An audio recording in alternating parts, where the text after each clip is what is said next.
আসসালামু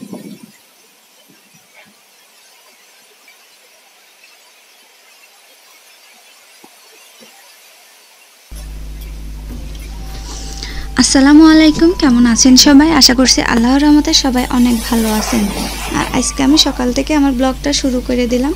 আর এটা হচ্ছে সকালবেলা ভোরবেলার দিকে অনেক ঝড় উঠেছিল, কিন্তু যেরকম বাতাস হয়েছে আসলে বৃষ্টি মিষ্টি কিছু হয় নাই। কিন্তু যদি একটু বৃষ্টি দিত আল্লাহ, তাহলে একটু উপকার হইতো আর কি সবারই। গাছগাছালির একদম অবস্থা খুবই খারাপ হয়ে গেছে পানি না পেয়ে। আর গাছে যেসব বইলাই ছিল, একটা বইলও তো গাছে নাই, আমের গুটিও একটাও নাই, বৃষ্টির অভাবে সব পড়ে গেছে। আর গাছের নিচে যে কী অবস্থা হয়ে গেছে, আজকে যদি একটু বৃষ্টি হইতো তাহলে গাছের জন্য অনেক উপকার হইতো। আর এখন হচ্ছে বাজে মনে হয় 9:30 মতন। আর এখন হচ্ছে আমি এই তো কিছু কাজ আইছে ঘরে, এই কাজগুলা করবো। এই জন্য মাহিরে স্কুলে দেওয়ার আগে ভাবলাম এগুলা কাটিয়ে রেখে যাই, কাটিয়ে রেখে দিলে পারে ওরা স্কুলে দিয়ে আইসে আমি সেলাই করে নিতে পারবো না। আর কাপড় যদি কাটা থাকে তাহলে সেলাই করতে বেশি কষ্ট হয় না, এই জন্য আমি এখন আর কি কাটিয়ে নেব। আর এই তো এটা হচ্ছে ছোটো পোলাপানের কাপড় আর কি, গোল জামা হবে, সেই গোল জামাই আমি কাটিয়ে নিচ্ছি।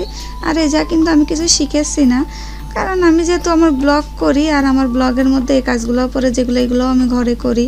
আর এর সামনে করে করতেছি, 2-4 আনা হাতেও হবে নি, আমার হাত খরচও হয়ে যাবে না এর সামনে করে।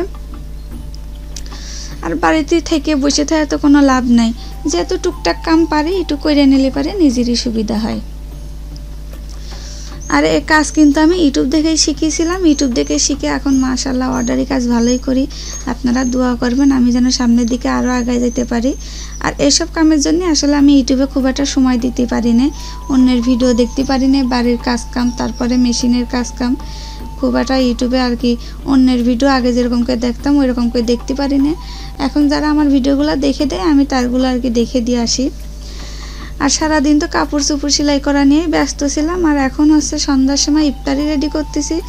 ইফতারি রেডি করতে বলতে আমি আইসি টুকটুক বেগুনি চপ ভেজে নিছি, আর একটা ডিম সিদ্ধ করে 4 টুকরো করে বেসন দিয়ে ভেজে নিছি।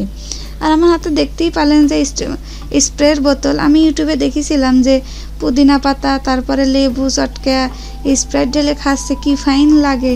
আপারে এত সুন্দর করে ভিডিও বানায়, আসলে না খেয়া দেখলে আর কি বোঝা যায় না।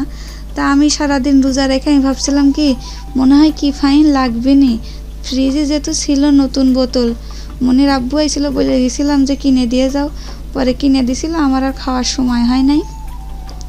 আজকে সারাদিন যেহেতু বসে কাম করেছি, পেটে গরম লেগে গেছিলো, আমি ভাবলাম দেখ আজকে আর কোনো শরবত বানাবো না, স্প্রাইট যেহেতু আছে তাইলে আজকে ইউটিউবের মতন করে খাওয়া দেখি। আসলে কি বিশ্রী যে লাগলো, না খালি আপনারা বুঝবার পারবেন না, কারণ দেখতে সুন্দর যেগুলো আসলে খাতি অতটা সুন্দর না। আর এই তো আজান দিয়ে দিছে, আমি আর আমার মনি খাতেও বসে পড়ছি। আর আমার ভাবির কাছে ছোটো একটা প্লেট ছিল, খালি প্লেট দিতে কেমন দেখা যায় তো আমরা সবাই জানি, কেউ কিছু দিলে পারে খালি প্লেট তার আমরা কেউ দিই নি। তাই ভাবি আবার সন্ধ্যার সময় কিছু ইফতারি দিয়ে দিছে। আর এইটা আমি আর আমার মাহিমণি বসে খাচ্ছি। সারাদিন রোজা রাখার পরে যে পানির মতন শান্তির জিনিস আর কিছু নাই, আসলে রোজা রাখলে বোঝা যায় পানি যে কি জিনিস। আর এই তো এখন আমি আর আমার মনি ইফতারি করে নিচ্ছি। আর আমার মনি যে নীল নীল রঙের জামা পরে রয়েছে, মনে দেখা যাচ্ছে না, খুব একটা দেখাচ্ছি না ওর কাছে, না আম্মু সামনে যাব না, এই জামাকে না আজকেই বানাইছি, মানে একদিনই 3-4 সেট জামা বানাতে গেলে আসলে মেলা কষ্ট হয়ে যায়। আর কী করবো, পোলাপান মানুষ বায়না করছিল বানা দিলাম। আর এই তো আমিও মানে শান্তি করে এখন খাচ্ছি। আর আমার আজকের এই ভিডিওকে যদি আপনারা ভালো লাগে তাহলে আমার চ্যানেলটিতে সাবস্ক্রাইব করবেন, লাইক শেয়ার কমেন্ট আর পাশে থাকা ছোট্ট বেল বাটন অন করে দিবেন। আমি কোনো ভিডিও ছাড়ার সঙ্গে সঙ্গে আপনারা মোবাইলে নোটিফিকেশন চলে যাবেনি। আর যারা অলরেডি সাবস্ক্রাইব করে দিয়েছেন তারে অসংখ্য ধন্যবাদ আমার পাশে থাকার জন্যে, আমার সাহায্য করার জন্যে।